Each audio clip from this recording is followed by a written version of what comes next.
Well, I think we are at about the 1 year mark from when countries began to go into lockdowns, and a few months more than that from when we had the first cases of COVID 19 reported. So I've been wanting to make a video for a while of just my perception of a lot of these things, and I've been avoiding it because, well, for a few reasons. First of all, I'm the kind of person who doesn't like conflict, and so I tend to avoid things that might cause conflict. Secondly, I don't want these things to be the main focus of my life. I don't want to just add to noise around saying things that don't need to be said. And lastly, I have been trying to watch and learn and try to discern what's going on in the world around us. And so I didn't want to share anything if I didn't feel like it was worth sharing or grounded in enough truth. So anyway, now I'm feeling not complete clarity, but much more clarity, and I'm feeling like the things I'm seeing are things that need to be shared, or people um, will suffer consequences for not knowing them, and so it doesn't feel very loving to not say things that could help people. So that's why I'm making this. We supposedly still have free speech. I hope that's the case. And I hope it continues to be the case for all of us, including the people I disagree with, because I don't want to live in a society where people can't discuss things and try to discern the truth of things and question things. I hope you agree. But again, I'm not here to make people angry. If you don't want to listen, then that's your prerogative. Okay, so some of you guys may have heard of something called the Great Reset, and some of you may not have heard of it. That's why I kind of feel obligated to make this. Some people are really concerned about this, and other people think maybe it's a conspiracy theory or something like that.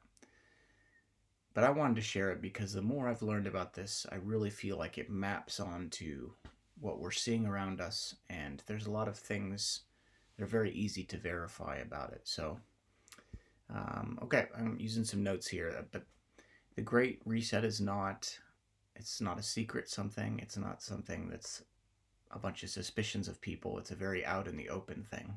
Okay, so Time magazine, even in the fall of 2020, had an issue called The Great Reset. And you can also go to Amazon and purchase a book from a guy named Klaus Schwab and another co-author. And the name of their book is COVID-19, The Great Reset.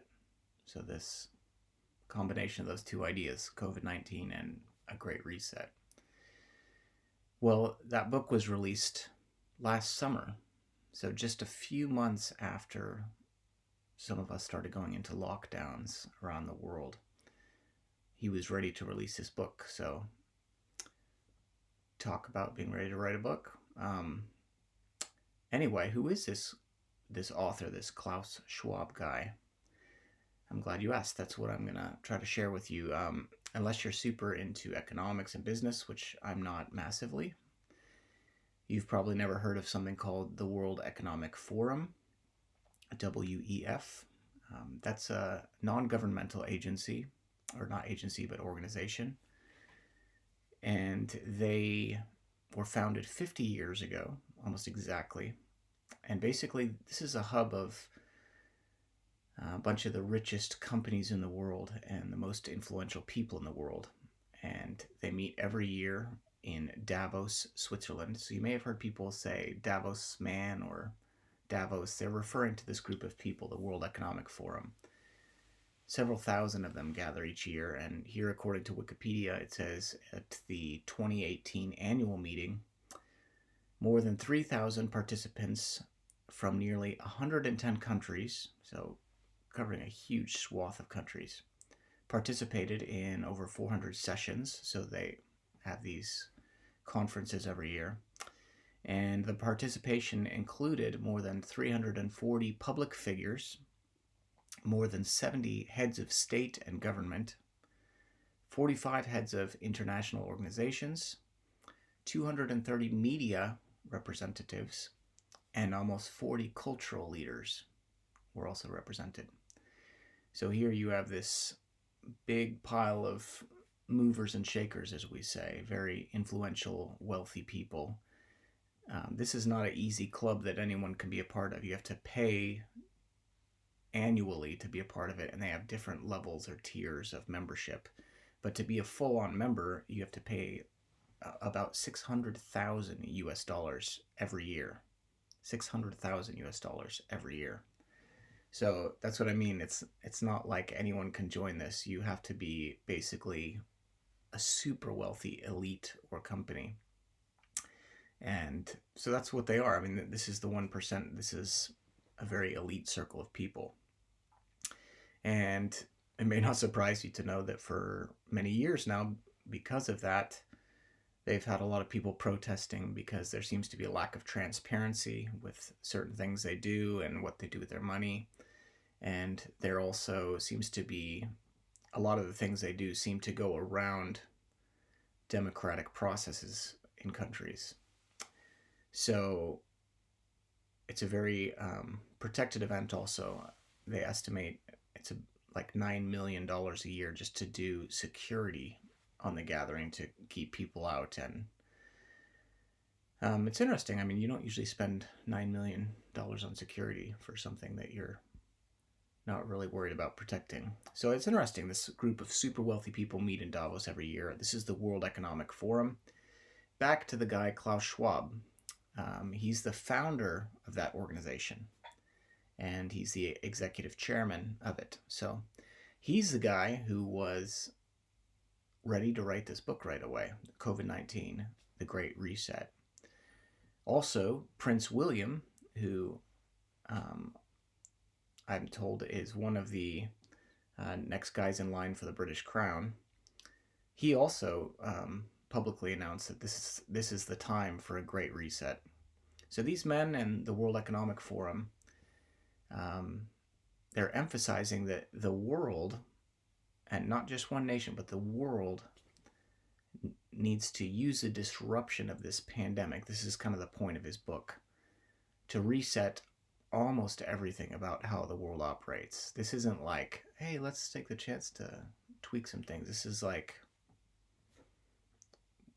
the desire to really redo a bunch of things. So here's a list of some of the things he talks about in his book and things that they think the world needs to reset now.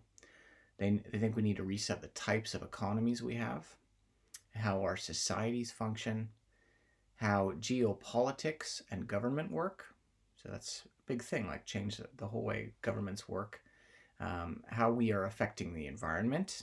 Again, that's something a lot of people are concerned about, but our relationship with technology, they talking about it's time to merge the digital world and the biological world. They also want to rethink and rebuild how industry and businesses operate. And they also want to rethink how we define our humanness, like what it means to actually be a human. So that's a lot of things to reset, right? I think we would all agree there's a lot of things in the world that need some change and need some attention. But kind of the troubling thing about all this is they're wanting to do all this, but what they never talk about is, well, who's going to be in charge of all this, right? And what's the process by which we're going to decide? And that's again, like I say, some people criticize them because they're agreeing on agendas and things that aren't really going through the democratic processes of countries or their representatives. So they're talking about rethinking and revamping how life is done on Earth. And again, the question is, how are we going to decide how life should be done? If we were going to tweak it all, if we were going to change everything, how are we going to decide? And who gets to make those decisions? That's something that they're kind of strangely quiet about. So, I mean, This guy founded the World Economic Forum. He's a head of it. Again, this is the wealthy 1%, and they're all kind of working together on these agendas. And he said, yeah, this is the time. Prince William agreed this is the time. And if this was just some random guy saying this, we'd say, oh, yeah, you just say what you say, and I'm going to go about my life. But think again about the World Economic Forum, that this is some of the biggest companies in the world. And if you've been paying attention to anything, one of the biggest problems in the world now is that companies are becoming more powerful than governments. So it's a big deal to have the biggest ones all in a club together, kind of. They're also the biggest banks in the World Bank, the International Monetary Fund. And that's a big deal because, as they say, whoever has the gold makes the rules. And if you are indebted to someone, you're kind of at their mercy. Now, most of the countries in the world are in some way indebted to these banks also. So they're a part of the World Economic Forum. We have some of the politicians in there also, people that have been elected to act in the interests of their people, but they're acting with this group of people in a way that's kind of outside of that realm. There's also a whole bunch of members of the media that are part of it. Remember, it said in 2018 there was 230 members of the media. So again, the media is where all of us go to get our information. It's where we try to understand the world around us. So if you have a whole bunch of them also a part of this, then that's a quite influential piece of the pie. And they also have these big organizations. They have academics and influential people. And again, they're not just a group of people from a couple countries. This is from, like they said, well over 100 countries in the world represented in this. So these are very powerful people and institutions, and they're all working towards this great reset. It's going to be the theme of their next conference this year, which is coming up this summer, I think. So all of this is not an opinion, okay? Everything I just told you, you can just go look it up. Again, you can just go read the Wikipedia article to get to know the World Economic Forum and everything I just told you. It's not a conspiracy, okay? These people are openly saying COVID-19 is the perfect chance to do a great reset. And we think we should reset everything. And another fact that it would be good for you to know is that in June of 2019, so the summer before the winter where COVID broke out, the World Economic Forum and the UN also signed something called a strategic partnership agreement. So you got this big wealthy group of businesses and such, and they signed an agreement with the UN. And this was a big deal because you have the most kind of powerful businesses teaming up with one of the most broad governmental organizations in the world, the most broad. And this also was protested by a whole bunch of civil society organizations and international networks. And they put in a request to the UN to stop this agreement right away. I'll read you a couple things they said. Harris Gleckman, a former UN official and senior fellow at the University of Massachusetts, said this strategic agreement is a coup for the corporate leaders at Davos. That's the World Economic Forum. But what does it offer the UN and the international community? This is the important part here. This gives some of the most controversial corporations unprecedented access to the heart of the UN. Yet, it has not even been properly discussed by the UN's country members, and certainly not by the broader public. So, he's saying this is a problem because these people are going to have all this influence now in the UN, but the UN people haven't discussed this, and the broader public hasn't either. So here's another quote. Someone else said, this agreement between the UN and the World Economic Forum formalizes a disturbing corporate capture of the UN. It moves the world dangerously towards a privatized and undemographic global governance. Okay, so he said this looks like a corporate capture of the UN, and it's moving the world towards a privatized and undemocratic, right? Where most of us are used to democratic societies where we get to be a part of the choices and the people that are being put in power. But this is, he said, moving everything towards an undemocratic global governance. So that was Gonzalo Perón of the Transnational Institute. Anyway, so these people are seeing these major concentrations of power and decision making that are shifting, and it's not through votes, it's not through a democratic process. So you can see why people are a little concerned. Okay, so let's review really quick. The World Economic Forum is this organization of some of the most powerful corporations and influencers in the world. And before the outbreak of COVID, they signed a deal with the world's largest government institution, the UN. And these people are declaring the COVID pandemic is the perfect opportunity for a great reset. And seem to be working to make that happen, okay?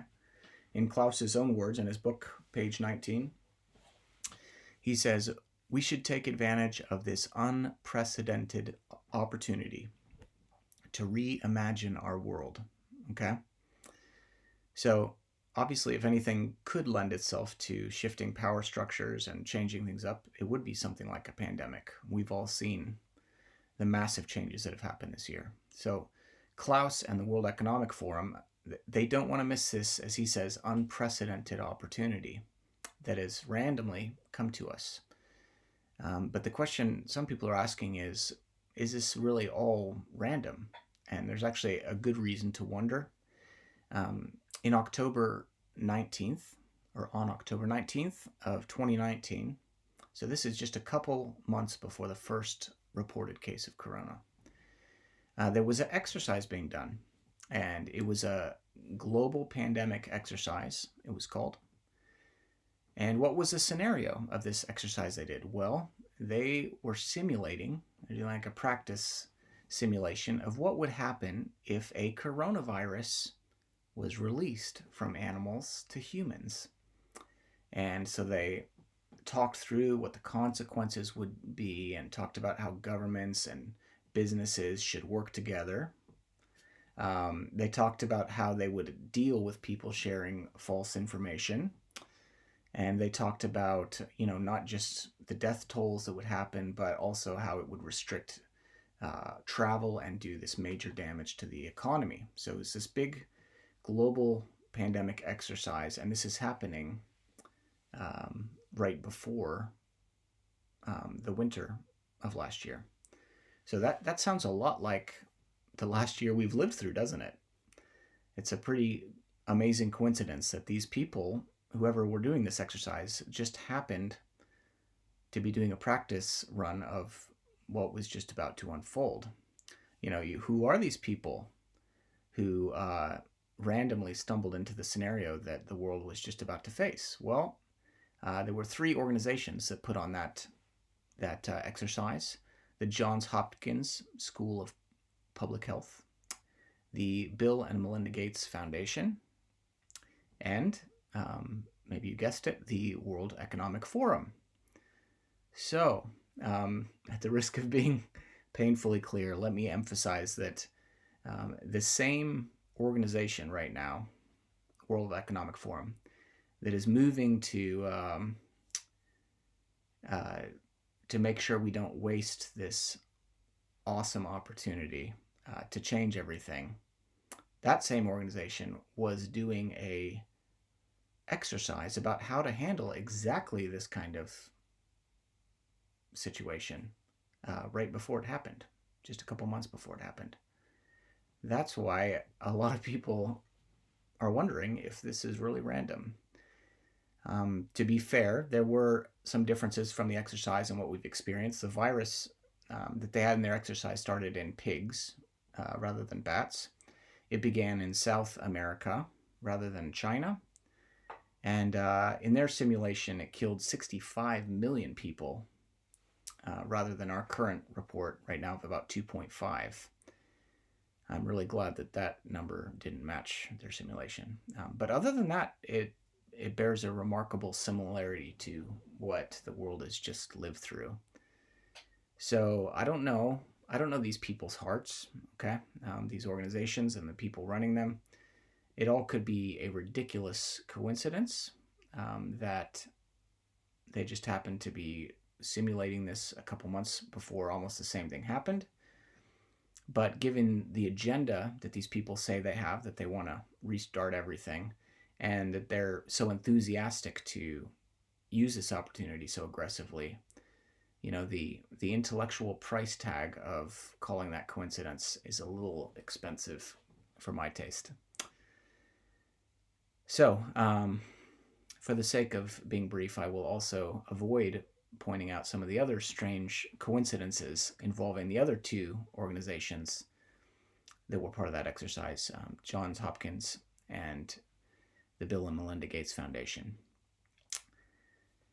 In either case, we have an open agenda by these people. Again, it's not a secret. They're openly saying it's in Time Magazine. They're writing books about it. It's all over their website, the World Economic Forums. It's an open agenda they have to try to do this great reset. And Klaus Schwab's book, I've been reading it. It's filled with a bunch of vague language, and it's hard to interpret the details of what he has in mind. But you can visit, again, their site. You can read their articles. They have videos on there. And that gives you a few glimpses of what they're expecting to attain, mostly by the year 2030, like the 2030 agenda, and the UN is going together with this. In one famous video, they put out about how the world would be in 2030, which they've deleted off of some sites, but you can still find it on YouTube and stuff. But it had several quotes about how the world would be. Quotes like, "You will own nothing, and you'll rent everything you use." Okay, so think of the world 9 years from now, 2030, if we were all, we owned nothing, and you would rent everything you use. That would be a huge, huge reset change, wouldn't it? Another thing it said was, you won't eat meat often. It'll be just kind of an every now and then thing. Those are some of the realities they expect us to see by 2013, and also carbon taxes and things like that. But some reflection on things like that should make you ask some questions, right?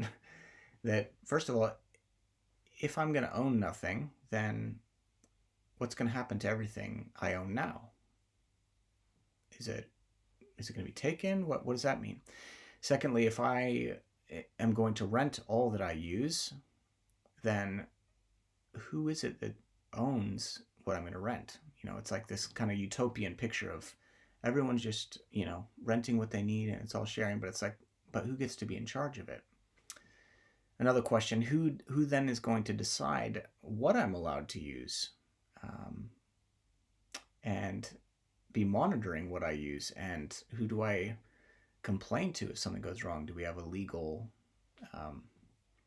representation? Why is my diet being restricted by someone else that is saying you will eat like this? Who is in control of everything, and why can't we own things? Why can't we make decisions on our own? They've also predicted that by that time, the values that built the West will have been tested to the breaking point. And that's also worthy of some reflection. What are Western values? Most of these things are things that have to do with freedom. Things like free speech, which is already under attack, and things like the right to private property, which they say we'll no longer own. Things like the right to be represented in government, which is something they say will look completely different. So maybe now you can see why this concerns all of us. I mean, whether you are on one side or the other of the political spectrum, everyone should feel a little concerned that you have these groups declaring we're working towards these things, and it's going around the rights that all of us take for granted, that all of us assume our societies are built on. That's why people are concerned. And that's why I feel like this information needs to be shared with people.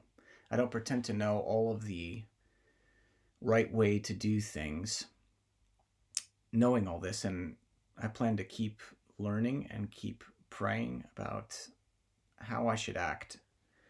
But one thing that's clear to me is that if all these people are running this agenda, and it's not if, they've said it openly, they're writing stuff about it, then it's not in their interest, for things to get fixed and back to normal, is it? And they have a lot of strings at their disposal, right? They have these huge companies that can all act in tandem with each other. They have these huge organizations that can act in tandem with each other. They have some politicians, some cultural influencers. They have a whole bunch of media doing it. So that's a whole lot of cards to hold to keep things moving in a certain direction. And if you want to rebuild something, like they do, they want to rebuild everything, then it has to be torn down enough to where people will want it to be rebuilt, right? So if you're wanting this, then, and you're seeing this all as an opportunity that we could rebuild everything, then the actions you take may not be the actions that would bring about, again, people going back to normal, because going back to normal is not what they're hoping happens. So, what are we supposed to do with all of this? I'm still working on that myself, trying to figure out the best thing to do with all this. But here's some tips I would recommend to you. You can take them or leave them. First, I would recommend that everyone starts educating themselves about these things. It takes a while to chew on it all, and there's so much information about all of this. But you can go look up, again, the World Economic Forum's own website. They have tons of articles on there. You can look up the other articles I've mentioned here. You can order Klaus's book, even if you want to read some of that. You may have to look in other parts of the internet that are not so popular. You have to remember that not only the media, like the regular news, but even the people who are making the products you're using and many of the platforms you're using, many of them are a part of the World Economic Forum as well. So you're not going to get a open view of those things from them, probably. So I would also recommend you research something called Technocracy. There's a guy named Patrick Wood that you can look up on YouTube. He's got some videos and interviews. And when you start to understand technocracy, it's basically the same thing. Technocracy is the system that these people are trying to implement, and it will help you understand their philosophy and how it also connects with the UN's agenda. So I really recommend you learn about technocracy also. I recommend, when people are willing, to have conversations with people around you and see if they're aware of any of this. I've been happily surprised that more and more people around me are getting aware of it. If they are willing to learn, then share what you know, and hopefully you're willing to learn. I'm try to stay willing to learn always, and be even corrected if I'm wrong. So you guys are welcome to share thoughts with me also. When you get the chance, some people are communicating also with their governing bodies, their representatives in government, to say, we're aware of the Great Reset and all of these things. In fact, many, the Canadian Prime Minister and Joe Biden and Boris Johnson, they're all using this tagline, Build Back Better, which actually came out of the World Economic Forum. So again, this is not some secret. Remember, it was in Time magazine. So some people are communicating with their governing bodies that we don't want to be a part of the Great Reset. We would like to keep our structure and get back to normal for the most part. try to educate also yourself a bit on both sides of the debate of whether you should be pressured into letting someone inject you with a product that hasn't ever been used on humans and hasn't had sufficient testing. It's all of our right to make that choice. I really recommend that you think carefully about it and try to listen to people on both sides of that debate. As a general other encouragement, just love each other. A lot of you guys probably know that because of these lockdowns, you have soaring suicide rates, anxiety, depression, alcoholism, pornography. People don't do well on their own, and we're made to be together. So we need to be around each other. We need to stay in contact with each other. We need to love each other. And even the people we disagree with, we need to treat each other good, because, yeah, we all need to try to live in a society together where we're not treating each other horribly. On a spiritual level, which to me is far, far more important than the other level. First of all, if you're a Christian, I'm a Christian, which probably most of you who watch this know, but to put it briefly, my impression is, as I've been praying and paying attention to things, is that God is trying to purify his church, and he's trying to prepare us for harder times ahead. There's a lot of signs that the road ahead will be bumpy, and especially for Christians. That's pretty typical in history, actually, but we've had a season of comfort in the Western world, which is coming to a close, it seems. If you're a Christian also, I recommend a book called Live Not by Lies by Rod Dreher. And this guy interviewed a bunch of older people who had lived through their countries that they used to live in being taken over by communism. And thankfully they lived through the experience. But they all say, when we look at what's happening around us now in the Western world, it feels like it's all happening again. That the same kinds of things are happening. And so it's kind of a warning of where we're sliding towards, and also an encouragement to hear how God carried these people and to hear how to be wise in these situations. So that's called Live Not by Lies by Rod Dreher. Also, I would recommend, if you're a Christian, to read the book of Revelation, and specifically chapters 2 and 3. Many people, even non-Christians, might know that in Revelation chapter 13, it talks about this beast system, and that everyone who's not willing to take a mark in their body, on their hand, or on their head, can't buy or sell or be a part of society. And many people feel that's kind of what's about to happen right now. That's a topic for another time. But that's why I said chapters 2 and 3 of Revelation are in the same book, written to the same group of people. And it is letters to the churches, and Jesus says, I like this about you guys, and I don't like this about you guys. And the most important thing as a Christian is to know that when Jesus returns, or when we die and are taken home, because we never know how long each of us have, that we're living the way he wants. So Revelation 2 and 3 gives you a picture of what Jesus is looking for in his people. Obviously, most of all, Christians, we need to walk close with God, keep our mind on him, even if we're learning about these things and having to navigate a little bit. We need to keep our mind on him, and we need to pray he would use us to reach people. If you're not a Christian, I think you ought to be one. And I don't mean that in a club kind of way. I mean, all of us are messed up people. All of us are selfish and have lived our life not caring what God thinks, and not being thankful to him, and not letting him lead our lives. And that's messed up. And for that, we're all guilty. There's going to be a judgment someday. But Jesus has started this permanent kingdom, and every other kingdom, every other nation, now or later, will fall. But Jesus' kingdom has lasted since he came, and it will continue to last through eternity. And you have the chance to be forgiven for how messed up you are, and to get to know God himself, and to be a part of this permanent kingdom.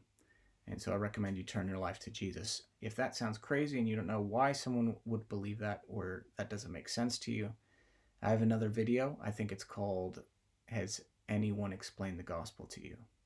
So you can look that up if you want to get a clearer picture of all of that. So God's got a plan, and in history, as most of you know, there's been great men and groups who've taken over the world and forced other nations to serve them, been out for world domination. That may be what's happening again, but that's nothing new in world history, and God's always been in control, and he's always been with his people, and his work has always gone forward.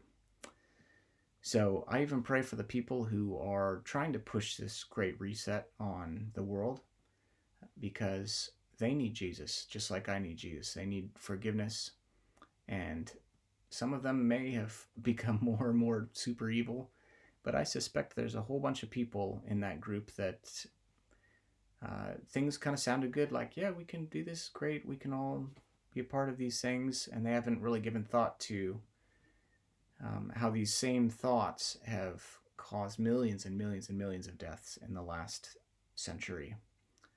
And so they need prayer to be woken up and see what they're part of, and have the chance to turn back to God.